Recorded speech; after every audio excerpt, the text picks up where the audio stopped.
l'histoire, tout à fait. La BD avec Mathieu Van Overstraten. Mathieu, c'est votre spécialité. Vous signez des articles sur age-bd.com. On commence par ceci. Alors j'adore, vous l'avez dit, c'est extrêmement graphique.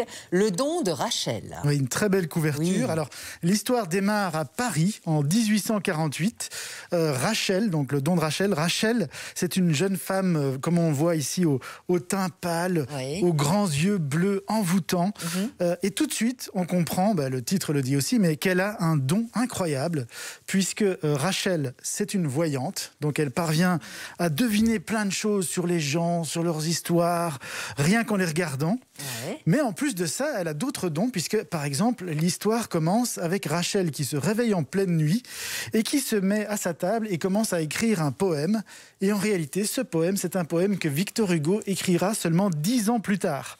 Donc c'est clair qu'elle a certaines capacités un peu surnaturelles. Ouais. Et donc forcément, son ami, son petit ami Page, il est fou amoureux d'elle et il l'observe en permanence. Il note tous ses exploits dans un carnet qu'il intitule « Le don de Rachel ». Donc lui, il reconnaît ses qualités. Ouais. Malheureusement, tout le monde ne reconnaît pas les qualités de Rachel de la même manière que lui. Donc en gros, soit on la traite de charlatane, ouais, ou de sorcière, soit aussi, on la de folle carrément, soit on la réduit à un phénomène de foire en lui demandant de faire un peu des choses futiles. Mais sur la couverture, il y a d'autres femmes aussi, il n'y a pas que Rachel. Il n'y a pas que Rachel, effectivement, parce que c'est une BD qui parle en grande partie de Rachel, mais on va se rendre compte en lisant la BD que ça parle de 3 femmes à 3 époques différentes, puisque à côté de Rachel, on suit également Liv, oui, qui est une chorégraphe danoise qui vit dans les années 80, et puis Virginia, qui est une photographe anglaise qui vit à notre époque. Alors, c'est vrai que c'est un peu désarçonnant au début, parce qu'on suit d'abord Rachel, et puis tout à coup on se retrouve avec Liv, donc on ne comprend pas très bien ce qui se passe, mais oui, il y a une sorte de lien magique et invisible entre ces 3 femmes. Et donc en fait, c'est de ça que parle cette BD. Elle explore en fait le thème de la création artistique, en se demandant d'où viennent les influences, les sources d'inspiration des artistes. Et alors, ce qui est incroyable, c'est que les auteurs de cette BD, ils avaient imaginé une scène qui se déroule au Théâtre Royal de Copenhague. Et pendant qu'ils travaillaient sur la BD, ils reçoivent une invitation de ce même théâtre pour aller assister à un ballet.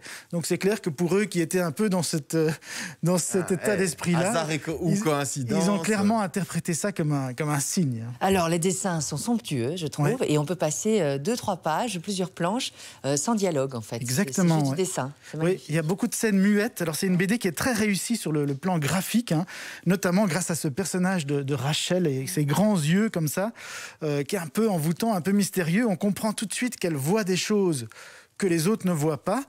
Alors on ne comprend pas forcément tout dans cette bande dessinée, mais qu'il y a par contre clairement une atmosphère. Donc ouais, c'est clairement une BD, une ambiance avec beaucoup de noir, mais aussi beaucoup de lumière, avec certaines planches qui ressemblent presque à des petites peintures carrément. Oui, et notamment les scènes nocturnes et les scènes de rêve sont particulièrement réussies.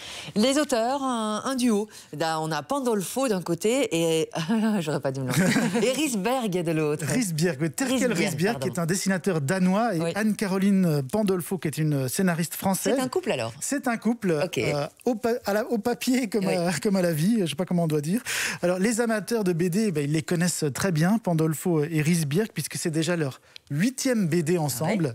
Alors ils ont notamment signé des bandes dessinées, notamment sur Karen Blixen. Vous connaissez Karen Blixen? Pas du tout. Si vaguement. C'est celle qui a écrit La ferme africaine, qui a donné lieu au film Out of Africa.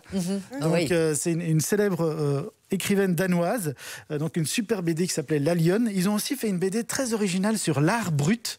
Vous voyez, l'art brut, ça c'est Serena. Et puis ils ont aussi fait une BD sur l'art brut qui s'appelle Enferme-moi si tu peux. Ouais. Et en fait, dans cette BD sur l'art brut, ils exploraient déjà cette thématique de la création artistique, ouais, et de l'origine de nos idées, qui sont en fait des thématiques qui les fascinent depuis longtemps. Est-ce que c'est une BD féministe? Il n'y a que des femmes, on dirait. Alors, à la base, ça ne devait pas être une BD féministe, ouais, mais en fait, j'ai rencontré les auteurs et ils m'ont expliqué qu'un peu malgré eux, c'est devenu une bande dessinée féministe, sans doute influencée par tout le mouvement MeToo, le mouvement autour de la libération des femmes. Clairement, voilà, c'est pas un hasard quand même si voilà, les 3 personnages principaux de cette BD sont des femmes avec des dons, mais aussi des femmes qu'on n'écoute pas. Oui. Ou en tout cas qu'on n'écoute pas bien.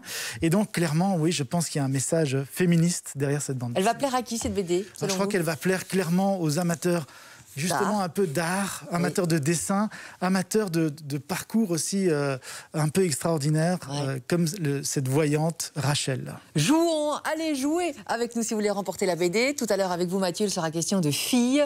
Là c'est encore une BD très graphique, mais c'est plutôt pour les adolescents. Exactement, une toute autre ambiance, une BD pour adolescentes qui s'appelle Elle. Les 2 BD arrivent chez vous peut-être dans quelques jours, il faut s'inscrire. Jouons, et puis on joue ensemble tout à l'heure aux alentours de 6h30. Toutes les coordonnées sont là affichées, c'est bien le 6003. Vous démarrez par Jouons, vos coordonnées complètes, bonne chance.